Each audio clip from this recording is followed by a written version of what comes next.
तो जो भी विद्यार्थी पशु परीक्षा एग्जाम की तैयारी कर रहे हैं दोस्तों पशु परीक्षा एग्जाम की तैयारी करने वाले सभी विद्यार्थियों के लिए ये क्लास बड़ी इंपॉर्टेंट है। क्लास को ध्यान से पूरा देखना है और लास्ट में कमेंट जरूर कीजिए कि कितने प्रश्न यहाँ से आपके सही होते हैं। आज की इस क्लास में अपन दोस्तों पशु परीक्षा का भाग करने वाले हैं, जिसमें आपकी साइंस है, मैथ है और राजस्थान जीके है। तो ये दोस्तों पूरा मटेरियल आपका 105 नंबर का रहने वाला है। तो दोस्तों क्लास को मिस नहीं करना है, क्लास को ध्यान से पूरा देखना है और लास्ट में कमेंट जरूर कीजिए कि कितने प्रश्न आपके यहाँ से सही होते हैं दोस्तों, ताकि आप खुद को मालूम पड़ेगा कि आपका परीक्षा में लेवल क्या है, कितने आपके सही होते हैं, आपकी तैयारी कैसी है। चलिए दोस्तों क्लास का शुभारंभ करते हैं। क्लास पहला क्वेश्चन आपका साइंस से आया है। तो साइंस का देखिए प्रश्न कैसा आएगा। एम्पियर मापने की इकाई है दोस्तों। एम्पियर मापने की इकाई कौन सी है? प्रतिरोध, पावर, वोल्टेज या विद्युत धारा। सभी विद्यार्थी कमेंट करेंगे कौन सा ऑप्शन में राइट करूंगा यहाँ पर दोस्तों। तो देखो दोस्तों एम्पियर मापने की इकाई आपकी हो जाएगी विद्युत धारा। जो भी ऑप्शन डी कमेंट करा वेरी गुड। देख लो सारे प्रश्न सिलेक्टेड है और वेरी इंपॉर्टेंट क्वेश्चन है। अगला प्रश्न देखिए दोस्तों, दूध के घनत्व को किसके द्वारा मापा जाता है बताओ भाई। दोस्तों दूध का अगर घनत्व चेक करना है ना तो दोस्तों किस यंत्र के द्वारा चेक करेंगे? लैक्टोमीटर के द्वारा, थर्मामीटर के द्वारा, ब्यूट्रीमीटरों के द्वारा या दोस्तों हाइड्रोमीटर के द्वारा। सभी विद्यार्थी कमेंट कीजिए दूध के घनत्व को दोस्तों किससे मापते हैं। तो वो दोस्तों आपका उपकरण कौन सा होता है? लैक्टोमीटर। जो भी ऑप्शन है राइट करा वेरी गुड। ऐसे क्वेश्चन दोस्तों आपके एग्जाम में देखने को मिलने वाले हैं, इसलिए एग्जाम से पहले ये प्रश्न आप रख लो, ठीक है ना। अगला प्रश्न देखिए, स्थिर पानी में मिट्टी का तेल डालने पर मच्छर कम होता है क्योंकि प्रजनन में बाधा डालता है, मच्छरों के लिए विष है, मच्छरों को भगाता है या दोस्तों लार्वा के सांस में बाधा डालता। बताओ भाई, वेरी मस्ट क्वेश्चन है दोस्तों। अगर अपन स्थिर पानी में मिट्टी का तेल डालते हैं तो मच्छर कम होता है। इसका दोस्तों कारण क्या वो आपसे पूछा है। तो इसका दोस्तों एक ही कारण होता है, ये दोस्तों लार्वा के सांस में बाधा डालता है। जो भी ऑप्शन डी कमेंट करा, ठीक है ना। जो भी ऑप्शन डी कमेंट करा वेरी गुड। चलिए अगला प्रश्न देखिए दोस्तों, चौथा प्रश्न क्या पूछ रखा है। अत्यधिक शीत ऋतु में पहाड़ों पर पानी की पाइपलाइन फट जाती है, इसका कारण क्या बताओ भाई। देखो सीधी बात है दोस्तों, अगर अत्यधिक ठंड होगी, ठीक है ना, तो पहाड़ पर जो पाइपलाइन बनी होती है ना वो फट जाती है। उसका दोस्तों कारण क्या है? तो देखिए पाइप ठंड के कारण सिकुड़ जाता है, पाइप में पानी जमने पर सिकुड़ जाता है, पाइप कच्चा पाकर बढ़ जाते हैं या दोस्तों पाइप में पानी जमने पर फैल जाता है। बताओ भाई, शीत ऋतु में दोस्तों अत्यधिक जो शीत ऋतु होती है ना उसमें दोस्तों पहाड़ों पर पाइपलाइन का फटने का दोस्तों मुख्य कारण क्या होता है? साइंस का इंपोर्टेंट क्वेश्चन है। तो देखो उसका कारण होता है पाइप में पानी जमने पर, ठीक है ना, पाइप दोस्तों फैल जाता है और फट जाता है, ठीक है। डी ऑप्शन आपका राइट है। ऐसे क्वेश्चन देखो दोस्तों प्रश्नों का लेवल यही रहने वाला है, क्योंकि दोस्तों जो आपका एग्जाम है ना वो 10th लेवल का है, ठीक है। अगला प्रश्न देखिए, विश्व स्वास्थ्य संगठन के अनुसार एक नगर के लिए सुरक्षित ध्वनि प्रदूषण स्तर है। बताओ भाई, देखो दोस्तों विश्व स्वास्थ्य संगठन के अनुसार पूछा है आपको कि एक नगर के लिए सुरक्षित ध्वनि प्रदूषण कितना होता है, वो आपसे पूछा है। तो देखिए 45 डेसिबल, 55 डेसिबल, 50 डेसिबल या 60 डेसिबल। बताओ एक दोस्तों नगर के लिए सुरक्षित ध्वनि प्रदूषण कितना होता है, वो आपका हो जाएगा दोस्तों 45 डेसिबल। कितना दोस्तों? 45 डेसिबल। ए ऑप्शन आपका राइट है दोस्तों भैया आपने इस वीडियो को लाइक नहीं किया है, वीडियो को लाइक कर देंगे, शेयर करेंगे, सब्सक्राइब कर देंगे। अगर आपने दोस्तों सब्सक्राइब नहीं किया सब्सक्राइब जरूर कीजिए, क्योंकि यहाँ पर आपको संपूर्ण कोर्स बिल्कुल फ्री में करवाया जाएगा। आपका ही फायदा, जैसी क्लास आएगी आपके पास सीधा मैसेज आएगा, ठीक है। चलिए अगला प्रश्न देखिए दोस्तों, जब प्रकाश के लाल, हरा और नीला रंगों को समान अनुपात में मिलाया जाता है तो उसका परिणाम रंग होगा। बताओ भाई, देखिए दोस्तों प्रकाश के जो लाल रंग होता है, हरा रंग होता है, नीला रंग होता है, इनको दोस्तों अगर समान अनुपात में मिला देते हैं तो दोस्तों परिणामी रंग कौन सा होगा आपका। तो देखिए मैजेंटा, काला, सफेद या श्याम। तो यहाँ पर दोस्तों कौन सा रंग अपन के सामने निकल के आएगा, वो आपका आएगा सफेद रंग, ठीक है ना। अगर दोस्तों प्रकाश के लाल रंग को, हरे रंग को, नीले रंग को समान अनुपात में दोस्तों मिला देते हैं तो परिणामी रंग आपका सफेद रंग होगा, ठीक है। सी ऑप्शन आपका राइट है। अगला प्रश्न देखिए उसमें क्या पूछ रहा है, न्यूट्रॉन की खोज किसने की। वेरी इंपॉर्टेंट क्वेश्चन है। इलेक्ट्रॉन और न्यूट्रॉन आपको पता होगा ना। तो बताओ दोस्तों न्यूट्रॉन की खोज किसने की थी? चैडविक ने, बोर ने, न्यूटन ने या दोस्तों रदरफोर्ड ने। बताओ, वेरी मस्ट क्वेश्चन है। न्यूट्रॉन की खोज करने वाला दोस्तों कौन था, वो आपका हो जाएगा चैडविक, ठीक है ना। जो भी ऑप्शन है राइट करा वेरी गुड दोस्तों। देख लो साइंस की क्वेश्चन कितने इंपॉर्टेंट है, आगे और भी मजा आने वाला है। अगला प्रश्न देखिए, धोने के सोडे का रासायनिक सूत्र है। बताओ भाई, धोने के सोडे का रासायनिक सूत्र क्या होता है दोस्तों। रासायनिक सूत्र बहुत पूछते हैं एग्जाम में, तो फटाफट कमेंट कीजिए दोस्तों, धोने के सोडे का रासायनिक सूत्र क्या हो जाएगा। बिल्कुल एक बार सभी विद्यार्थी दोस्तों क्लास को लाइक कर देंगे, शेयर कर देंगे, सब्सक्राइब कर देंगे। काफी विद्यार्थी देखते हैं दोस्तों सब्सक्राइब कम लोग करते, ठीक है ना। तो सभी से दोस्तों निवेदन है सभी सब्सक्राइब कर लीजिए और कमेंट करेंगे दोस्तों, धोने के सोडे का रासायनिक सूत्र क्या है। तो आपका जगह Na2CO3, ठीक है ना। जो भी ऑप्शन बी कमेंट करा है दोस्तों, बी वाला आपका रासायनिक सूत्र किसका है, धोने के सोडे का। अगला प्रश्न देखिए दोस्तों, हास्य गैस है। बताओ भाई इन चारों में से हास्य गैस कौन सी है दोस्तों। तो देखिए nitric oxide, nitrogen trioxide, nitrous oxide या दोस्तों नाइट्रोजन पेंटाऑक्साइड। बताओ इनमें से हास्य गैस कौन सी होती है? वेरी मस्ट क्वेश्चन है। तो हास्य गैस दोस्तों आपकी हो जाएगी कौन सी? नाइट्रस ऑक्साइड, ठीक है ना। जो भी ऑप्शन सी कमेंट करा, वेरी गुड दोस्तों। अगला प्रश्न देखिए दोस्तों क्या पूछ रखा है, दही जमाने के लिए निम्न में से किस सूक्ष्मजीवी का प्रयोग किया जाता है? दोस्तों सभी विद्यार्थी कमेंट करेंगे दही को जमाने के लिए इनमें से कौन से सूक्ष्मजीवी का प्रयोग करते हैं? तो देखिए एसिटोबैक्टर का, न्यूकोनोटोस्ट का, बेसिल्स का या दोस्तों लैक्टोबैसिल्स का। फटाफट कमेंट कीजिए दोस्तों। दोस्तों दही को जमाने के लिए किस सूक्ष्म में जो जीवी का प्रयोग करते हैं तो वो आपका जगह लैक्टोबैसिल्स का, ठीक है ना। जो भी ऑप्शन डी कमेंट करा, वेरी गुड दोस्तों।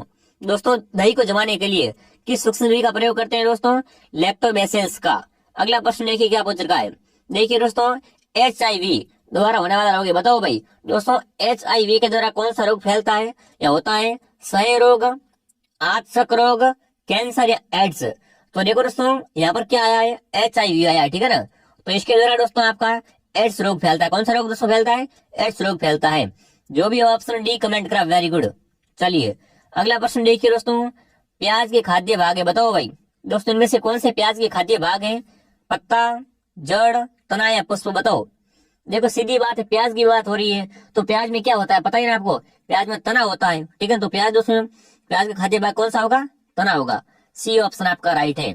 अगला प्रश्न देखिए दोस्तों, निम्न में से सबसे छोटी कोशिका कौन सी? वेरी इंपॉर्टेंट क्वेश्चन है, छपेगा एग्जाम है। बताओ दोस्तों इनमें से कौन सी सबसे छोटी कोशिका है? तो देखिए माइकोप्लाज्मा, अमीबा, श्वेत रक्त कणिका या लाल रक्त कणिका, बताओ भाई। इनमें से सबसे दोस्तों छोटी कोशिका कौन सी है? तो देखो सबसे छोटी कोशिका आपकी माइकोप्लाज्मा है, ये ऑप्शन आपका राइट है। कई बार एग्जाम में ये क्वेश्चन आ चुका है। अगला प्रश्न देखिए, गुणसूत्र शब्द प्रदान किसने किया? बताओ भाई। दोस्तों गुणसूत्र शब्द को प्रदान करने वाला कौन था आपका? सुटन ने, वेगनर ने, आप मिस्टर ने या दोस्तों वाइल्डर ने, बताओ। गुणसूत्र शब्द दोस्तों प्रदान किसने किया था? तो देखो दोस्तों गुणसूत्र शब्द है ना, ये दोस्तों देने वाले कौन थे आपके? वाइल्डर। जो भी ऑप्शन डी कमेंट करा, वेरी गुड दोस्तों। अगला प्रश्न देखिए, वायुमंडल में उपस्थित ओजोन परत अवशोषित करती है, बताओ भाई। दोस्तों वायुमंडल में उपस्थित ओजोन परत किसको अवशोषित करती है? आकस्मिक किरणों को, इंफ्रारेड किरणों को, अल्ट्रावायलेट किरणों को या दोस्तों सभी किरणों को, बताओ। वायुमंडल में उपस्थित दोस्तों ओजोन परत किसको दोस्तों अवशोषित करती है, वो आपसे पूछा है। तो देखो दोस्तों ओजोन परत है ना, ये दोस्तों आपके जो भी अल्ट्रावायलेट किरणें होती है उसको दोस्तों क्या करती है? अवशोषित करती है। सी ऑप्शन आपका राइट है। आपने सुना होगा क्या हो रहा है? ओजोन परत में छेद हो रहा है, तो उसी की बात हो रही है। अगला प्रश्न देखिए दोस्तों, रक्त समूह का खोजकर्ता, बताओ भाई। रक्त समूह का खोजकर्ता कौन था आपका, वो आपसे पूछा है।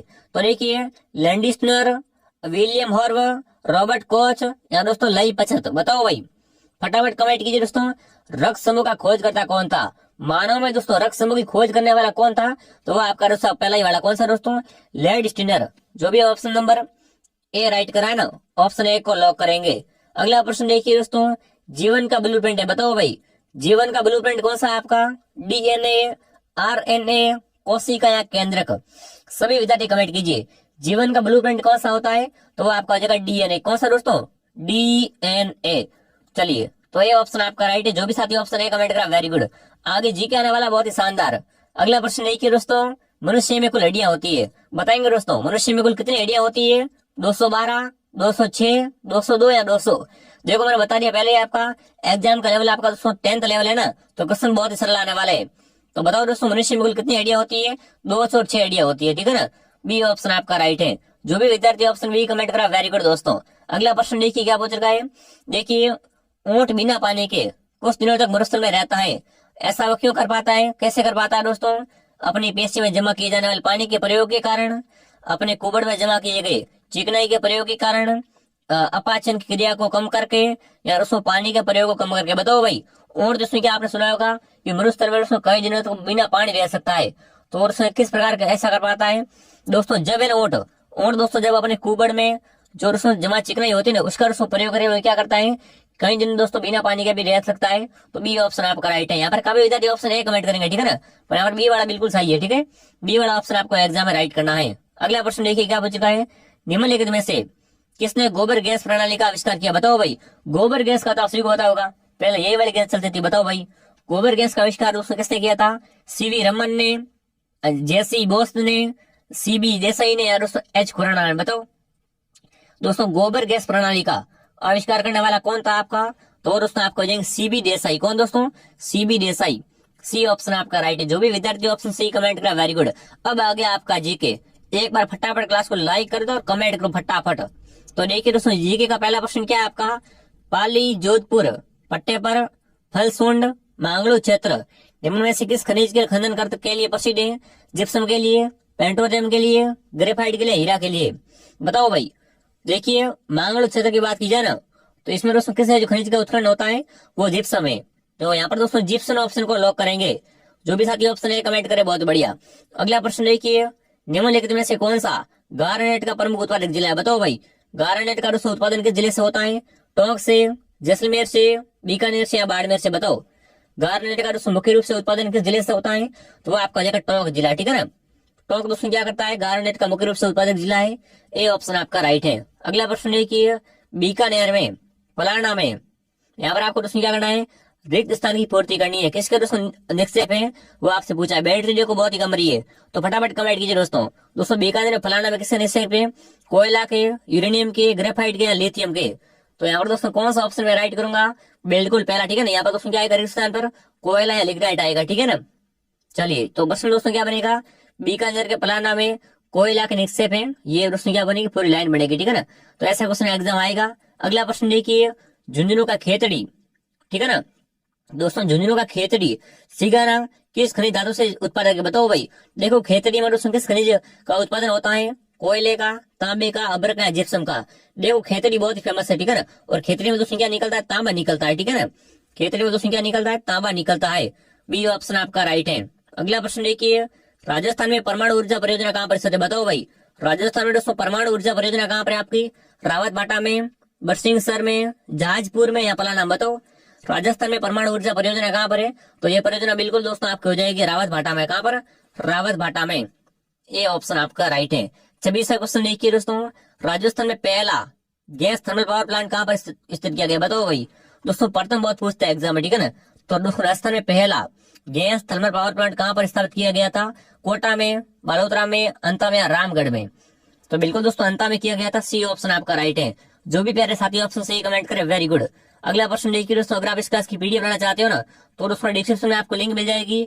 आप दोस्तों हमारे टेलीग्राम चैनल आरपी स्टडी में जुड़ जाओ और वहां पर आपको क्लास की पीडीएफ वगैरह नोट्स वगैरह मिल जाएंगे, ठीक है। फटाफट कमेंट कीजिए दोस्तों। देखिए बड़ा बाग तथा देवगढ़ कहाँ पर? बताओ भाई। दो देवगढ़ में क्या है वो आपसे पूछा, ठीक है। सॉरी दोस्तों बड़ा बाग जैसलमेर में है और देवगढ़ चित्तौड़गढ़ में। तो इनमें दोस्तों क्या है? पवन ऊर्जा परियोजना है, बायोगैस ऊर्जा परियोजना है, सौर ऊर्जा परियोजना है या दोस्तों पवन तथा सौर ऊर्जा दोनों है? बताओ। तो यहाँ पर दोस्तों बिल्कुल क्या हो जाएगा? यहाँ पर दोस्तों पवन ऊर्जा परियोजना है, ठीक है ना। बड़ा गांव जैसलमेर और देवगढ़ चित्तौड़गढ़ इनमें दोस्तों क्या है? पवन ऊर्जा परियोजना स्थापित है।